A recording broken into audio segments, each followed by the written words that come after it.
कहानी की शुरुआत साल 1965 से होती है।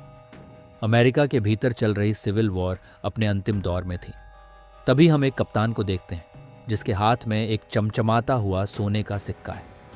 वह ऐसे ही सिक्कों से भरे कई बक्से एक जहाज में लोड करवा रहा था। इन बक्सों पर मोटे अक्षरों में CSA लिखा हुआ था। अचानक दूर से तोपों और गोलियों की आवाज़ सुनाई दी। दुश्मनों ने हमला कर दिया था, लेकिन कप्तान ने तुरंत जहाज को पानी में उतार दिया और सारे इंजन बंद कर दिए ताकि अंधेरे में कोई उन्हें देख न सके। किस्मत ने साथ दिया, वह जहाज दुश्मनों की नज़रों से बच निकला। अब कहानी आती है आज के समय में WHO की एक वैन अफ्रीका के लास वेगस नाम के शहर में दाखिल हो रही है। वैन के अंदर बैठी है डॉक्टर सोफिया, जो एक खतरनाक और अनजानी बीमारी की जांच में लगी है।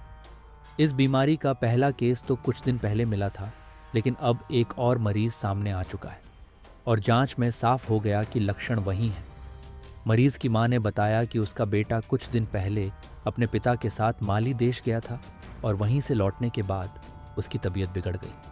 सोफिया ने उसे गाड़ी में बिठाया और अपने सीनियर को खबर दी, अब हमारे पास ऐसे 6 केस हो गए हैं, हमें तुरंत WHO को यह रिपोर्ट भेजनी चाहिए। लेकिन सीनियर ने तर्क दिया, इतने कम मामलों पर WHO ध्यान नहीं देगा। सोफिया के मन में बस एक ही ख्याल था, माली जाकर पता लगाना होगा कि वहाँ ऐसा क्या है जो लोगों को बीमार कर रहा है। लेकिन मुश्किल ये थी कि माली में इस वक्त गृह युद्ध छिड़ा हुआ था और उसके सीनियर ने साफ कह दिया, तुम्हें कोई परमिशन नहीं देगा वहाँ जाने की। इसी बीच पास ही एक नकाब पोश आदमी उनकी हर हरकत पर नजर रख रहा था, मानो उसे इन डॉक्टरों का यहाँ आना नागवार गुजरा हो। सोफिया को अचानक ध्यान आया कि मरीज के पिता का भी सैंपल लेना चाहिए। वह लाइट हाउस की तरफ निकल पड़ी जहां वह काम करता था, लेकिन वहां पहुंचते ही देखा वह भी उसी बीमारी की चपेट में आ चुका था, बल्कि अब उसकी मौत हो चुकी थी। सोफिया ने चुपचाप सैंपल लिया और बाहर आ गई। उसी वक्त पास के समुद्र में एक आदमी बोटिंग कर रहा था। तभी नकाबपोश ने सोफिया पर हमला कर दिया, लेकिन बोटिंग करने वाला आदमी बीच में आ गया और उसने सोफिया की जान बचा ली। इस हाथापाई में नकाबपोश सोफिया का बैग लेकर भाग गया। जब सोफिया की आंख खुली तो वह एक जहाज पर थी जिसका नाम था नोमा। ये जहाज समुद्र में डूबे खजानों की तलाश में घूमने वालों का था। बाहर वही आदमी खड़ा था जिसने उसे बचाया था। उसका नाम था डग। डग ने समुद्र से निकाली एक कीमती अफ्रीकी मूर्ति को डेक पर रखा। असल में ये लोग एक खास खजाने की तलाश में थे, वही CSA वाला जहाज, लेकिन अब तक उसका कोई सुराग नहीं मिला था। कुछ देर में जहाज का मालिक अल्मोरा भी आ गया। उसने डग से कहा, इस मूर्ति को रात की म्यूजियम पार्टी में डिस्प्ले पर लगाना है। डग ने जल्दी से मूर्ति को तैयार करवाया और फिर एक नाइजीरियाई डीलर से मिलने चला गया। पार्टी में जब वह मूर्ति सामने रखी गई तो सब दंग रह गए। यह असल में एक अफ्रीकी राजा की कब्र का हिस्सा थी जिसकी कीमत अरबों में हो सकती थी। इसी पार्टी में डग को एक सिक्का दिखाया गया, वही CSA वाला सिक्का। इसे देखकर डग की आंखें चमक उठीं। यही तो मेरा सपना है, उस जहाज का सुराग। डीलर ने बताया कि यह सिक्का माली में रहने वाले एक आदमी को मिला था। डग ने तुरंत अंदाजा लगाया कि जहाज का मलबा माली में ही होगा। पार्टी में मौजूद मैस्कॉट कंपनी का मालिक, जिसने खजाने की खोज पर पैसा लगाया था, माली में अच्छे संपर्क रखता था। सोफिया ने उससे माली जाने में मदद मांगी। पहले तो उसने खतरे का हवाला देकर मना किया, लेकिन आखिरकार तैयार हो गया। डग ने सिक्का दिखाकर उसे भी माली जाने के लिए मना लिया। कंपनी ने डग और अल्मोरा को 3 दिन की अनुमति दी। अगले दिन पोर्ट पर डग और उसकी टीम पहुंचे तो वहां सोफिया और डॉक्टर जैक पहले से मौजूद थे। सोफिया ने बताया कि जेम्स, मैस्कॉट का मालिक, ने कहा है कि वह और जैक भी साथ जा सकते हैं। इस तरह 5 लोग माली की ओर निकल पड़े। रात को खाना खाते समय डग ने सोफिया को बताया कि उस जहाज को ढूंढना उसका बचपन का सपना है। माली पहुंचते ही सोफिया और जैक अलग हो गए, जबकि डग्स और बाकी लोग उस आदमी के घर पहुंचे जिसे सिक्का मिला था। वहां पता चला वह मर चुका है। उम्मीद का रास्ता फिर बंद हो गया। तभी डग ने पास की मस्जिद देखी। उसे उम्मीद थी कि यहाँ पुराने रिकॉर्ड्स मिल सकते हैं। सच में एक बुजुर्ग ने रिकॉर्ड देखकर बताया, सालों पहले एक जहाज यहाँ के पोर्ट में आया था। लेकिन उसमें कोई भी जिंदा नहीं था। तेज बहाव में वह जहाज आगे बह गया। ये जानकारी डग के लिए बहुत अहम थी। उसने तुरंत जेम्स को खबर दी और वे लोग जाव शहर की ओर बढ़ने लगे। रास्ते में उनकी बोट में एक अजीब सी मिट्टी का टुकड़ा फंसा मिला। डग ने बताया कि बहते पानी में ऐसी मिट्टी मिलना असामान्य है। तभी एक मिलिट्री बोट उनके पास आई। अफसर पूछने लगे, वो विदेशी डॉक्टर कहाँ हैं? दरअसल माली के राजा काजिम को पता चल चुका था कि विदेशी डॉक्टर बीमारी की तह तक जाने आए हैं और उसने आदेश दिया था कि उन्हें रोका जाए। डग ने चालाकी से रस्सी बांधकर उनकी बोट उलट दी और भाग निकले, लेकिन थोड़ी दूर पर 2 और बोट आ गईं और गोलियां बरसाने लगीं। डग ने फैसला किया, कूदना पड़ेगा। कूदने से पहले उन्होंने फ्यूल टैंक काट दिया। दूसरी बोट पास आते ही धमाका हुआ और दुश्मन मारे गए। तीनों तैरकर किनारे पहुंचे और एक घर में छुप गए। रूडी को डग ने कहा कि वह बॉर्डर पार करके अल्मोरा के पास जाए, जबकि खुद जेम्स के साथ डॉक्टरों को बचाने निकला। इधर सोफिया और जैक एक वीरान गांव पहुंचे। वहां सिर्फ लाशें थीं, जिनकी मौत भी उसी बीमारी से हुई थी। उन्होंने सुबह तक लाशों को दफनाया। सोफिया को गांव में एक कुआं मिला और वह उसमें उतर गई सैंपल लेने। तभी जैक ने ऊपर से आवाज दी, मिलिट्री वाले आ गए। गोलियां चलीं और जैक को पकड़कर बाकी सबको मार दिया गया। कुएं में छुपी सोफिया डर से कांप रही थी। तभी एक हेलीकॉप्टर उतरा और काजिम खुद आया।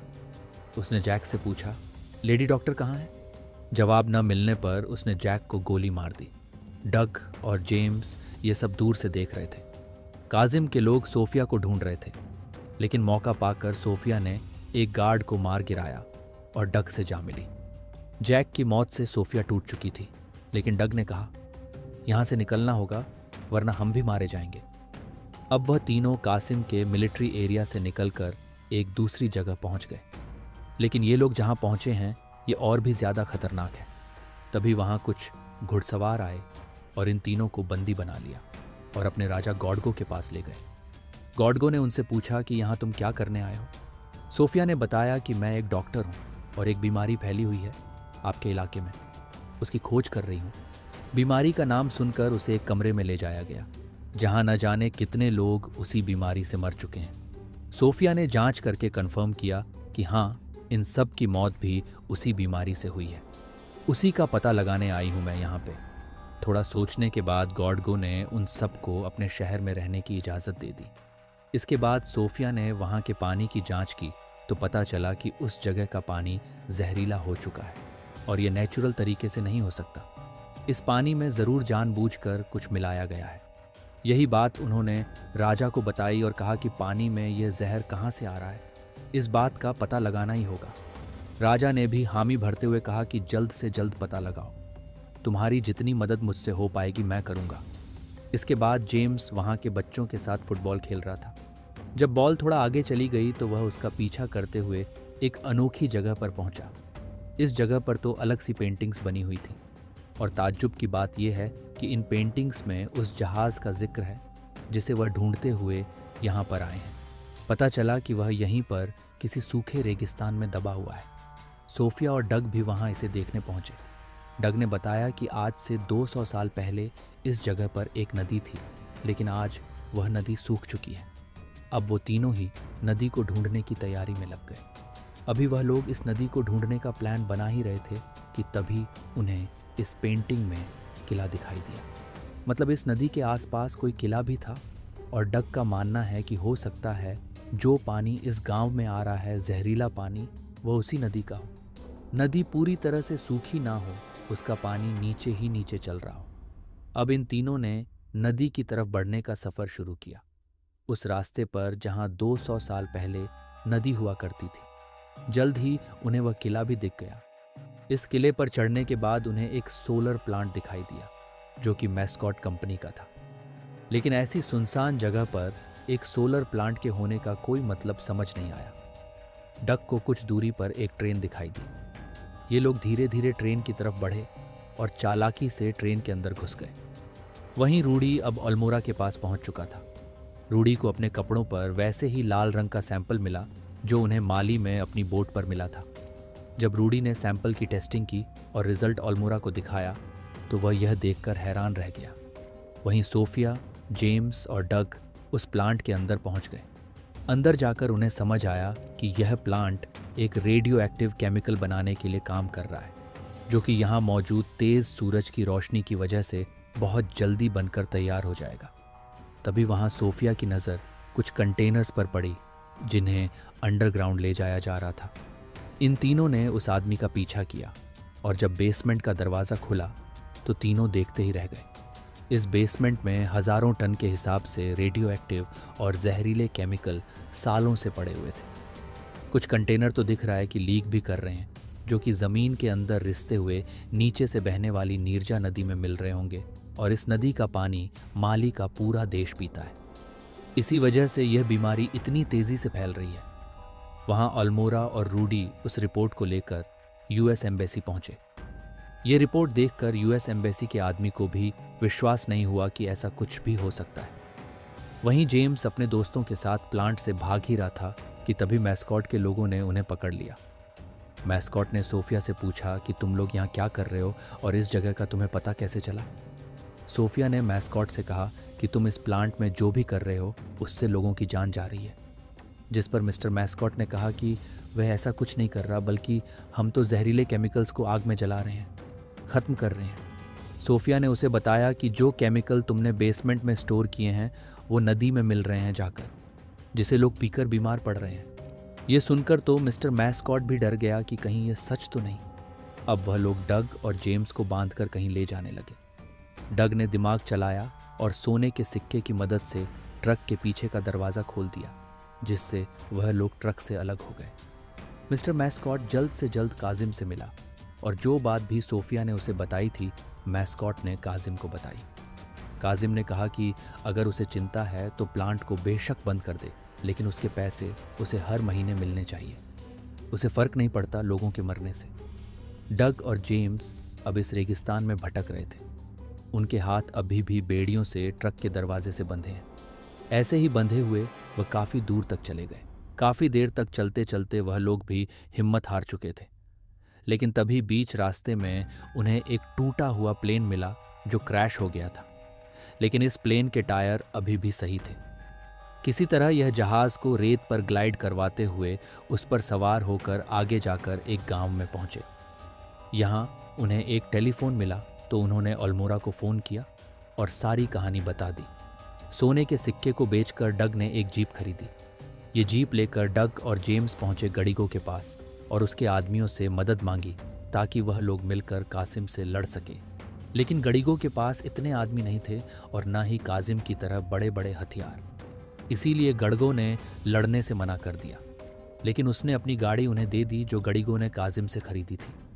इस कार को लेकर जेम्स और डग प्लांट पर पहुंचे, लेकिन वहां उन्हें गेट पर ही रोक लिया गया। ये दोनों ज़बरदस्ती बंदूकों के सहारे अंदर घुस गए और वहां मैस्कॉट को पता चल गया कि कोई तो अंदर घुस चुका है, जिसके बाद वह तुरंत ऊपर वाले हिस्से में चला गया। डग और जेम्स जैसे ही अंदर गए उन्हें देखकर हैरानी हुई कि पूरा प्लांट खाली हो चुका था। तो जेम्स ने कहा कि शायद मैस्कॉट को यकीन हो गया है कि उसकी वजह से लोग मर रहे हैं और यह बात अमेरिका तक पहुंच गई होगी, इसीलिए यह इस प्लांट का नामो निशान ख़त्म करना चाहते हैं। जेम्स जल्दी से नीचे जाकर वह विस्फोटक ढूंढने गया जिसकी मदद से यह लोग इस प्लांट को उड़ाने की कोशिश कर रहे होंगे। तभी वहाँ एक हेलीकॉप्टर लैंड हुआ। मैस्कॉट ज़बरदस्ती सोफिया को लेकर उसमें बैठ गया। वो निकल ही रहे थे कि तभी वहाँ डग आ गया। डग ने मैस्कॉट को पकड़ ही लिया था, लेकिन तभी पीछे से मैस्कॉट का एक आदमी आ गया और उसने डग को रोक लिया। उधर सोफिया समय रहते हेलीकॉप्टर से कूद गई। नीचे जेम्स को वह बम एक कंटेनर में मिल गया और उसने बम वहाँ से निकालकर अपने बैग में रख लिया। इसी दौरान मैस्कॉट ने चॉपर में बैठकर अपने प्रोग्राम से सोलर प्लांट को सूरज की तरफ कर दिया। अब सभी सोलर पैनल बहुत तेज़ी से काम करने लगे, लेकिन जेम्स की काबिलियत की वजह से कोई धमाका नहीं हुआ क्योंकि जेम्स ने बम डिस्कनेक्ट कर ही दिया था। मैस्कॉट को यह देखकर बहुत गुस्सा आया। सोफिया और डग ने मैस्कॉट के आदमी से छुटकारा पाया और फिर यह तीनों कार में बैठकर वहाँ से निकल गए क्योंकि अभी उन्हें यहाँ से बहुत दूर जाना है। लेकिन तभी कासिम का हेलीकॉप्टर उनका पीछा करने लगा। कासिम उनके ऊपर गोलियां बरसाने लगा। डग ने जेम्स से कहा कि जो भी तुझे विस्फोटक बेसमेंट में मिले थे उन्हें बाहर फेंकना शुरू कर दे। जब जेम्स ने ऐसा किया तो जहां जहां काजिम की गोलियां लगती रहीं वहां वहां धमाके होते रहे। इतना ज्यादा धुआं और धूल उड़ गई कि कासिम को अपना हेलीकॉप्टर मोड़ना पड़ा। लेकिन इन धमाकों की वजह से कुछ ऐसा हुआ जिसकी उन्हें उम्मीद ही नहीं थी। उस जगह से रेत खिसक गई और वह जहाज जो नीचे दबा हुआ था ऊपर आ गया। जहाज को देखते ही तीनों उसके अंदर छुप गए। लेकिन कासिम को पता चल गया और वह एक बार फिर से जहाज पर गोलियां चलाने लगा। कासिम के बहुत से लोग वहां पर आ गए और उन्हें चारों तरफ से घेर लिया। जहाज पर हो रहे हमलों से जहाज के अंदर मौजूद कंटेनर्स खुल गए और उनसे सोने के सिक्के बाहर गिरने लगे। यह देखकर डक को यकीन नहीं हुआ कि यह सिक्के अभी भी सही सलामत है। तभी इन लोगों को जहाज के अंदर एक पुरानी तोप मिली जो अभी भी काफी अच्छी हालत में थी। अब वह लोग इस तोप को चलाने की तैयारी में लग गए। जैसे ही कासिम का हेलीकॉप्टर उनके निशाने पर आया उन्होंने तोप चला दी। हेलीकॉप्टर में जबरदस्त धमाका हुआ जिसमें कासिम मारा गया, जिसके बाद काजिम की पूरी फौज ने सरेंडर भी कर दिया।